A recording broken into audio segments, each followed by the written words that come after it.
নতুন খেলায়ও ভারতের পুরনো পরাজয়। নরেন্দ্র মোদীর দেশ বেশি লাভ করতে গিয়ে নিজেদের ক্ষতিই করছে বেশি।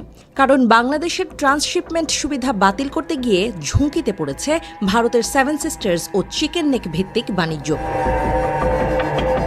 বাংলাদেশ পাল্টা ব্যবস্থা নিলেই ভারতে নামবে হরিষে বিষাদ। আনন্দ লহরী তখন পরিণত হবে শোক ধ্বনিতে। কারণ বাংলাদেশ হয়েই বড় বাণিজ্য করে এই রাজ্যগুলো, পণ্য পরিবহনে পায় বিশাল সুবিধা।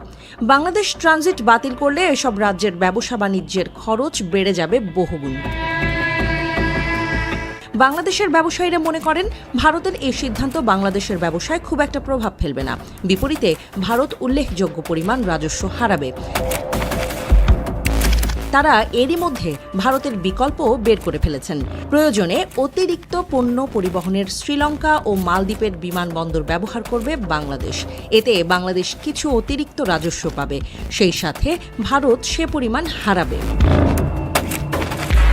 বিশেষজ্ঞরা আরও বলছেন, ভারতের ট্রান্সশিপমেন্ট সুবিধা প্রত্যাহারের ফলে বাংলাদেশের বাণিজ্যে বড় ধরনের বিঘ্ন ঘটার সম্ভাবনা নেই। তারা মনে করছেন বাংলাদেশ ট্রান্সশিপমেন্ট সুবিধার ওপর খুব বেশি নির্ভর করে না, তবে মাঝে মাঝে ঢাকা বিমানবন্দরের চাপ কমাতে এই সুবিধা ব্যবহার করা হয়। ফলে এর সম্ভাব্য বাতিল বাণিজ্যে উল্লেখযোগ্য ব্যাঘাত ঘটাবে না। ফলে শেয়াল পণ্ডিত ভারত নিজের গলায় ভাঙা হাঁড়ি বাঁধিয়ে ঘুরছে। তারা বেশি চালাকি করতে গিয়ে বিপদ ডাকছে।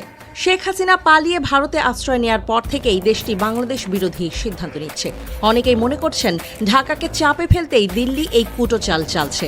তবে তারা কোনো রকম সুবিধা করতে পারছে না, উল্টো নিজেদের কাঁধে বিপাক ডেকে আনছে।